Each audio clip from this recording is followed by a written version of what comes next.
Mobile network operator রবি Axiata লিমিটেডের বিরুদ্ধে দায়ের করা 227 কোটি টাকার মামলার সাক্ষ্য দিয়েছেন মামলার বাদী রবির সাবেক ব্যবস্থাপনা পরিচালক ও প্রধান নির্বাহী কর্মকর্তা মাহতাবউদ্দিন আহমেদ। এর মধ্য দিয়ে মামলার সাক্ষ্য গ্রহণ শুরু হয়েছে। ঢাকা যুগ্ম জেলা ও দায়রা জজ আদালতের বিচারক আলমগীর আল মামুনের আদালতে তিনি সাক্ষ্য দেন। এরপর বিবাদী পক্ষের আইনজীবীরা তাকে জেরা করেন। এদিন বাদীর জেরা শেষ না হওয়ায় পরবর্তী জেরা ও সাক্ষ্য গ্রহণের জন্য আগামী 25 জুলাই ধার্য করেন আদালত।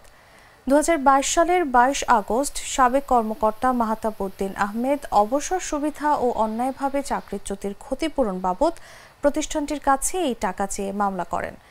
এতে রবি আজিয়াটা ছাড়াও প্রতিষ্ঠানটির সাবেক সিইও ইজাদ্দিন ইদ্রিস, বর্তমান বোর্ড চেয়ারম্যান থায়াপরান এস সাঙ্গারা পিল্লাই সহ সংশ্লিষ্টদের বিবাদী করা হয়।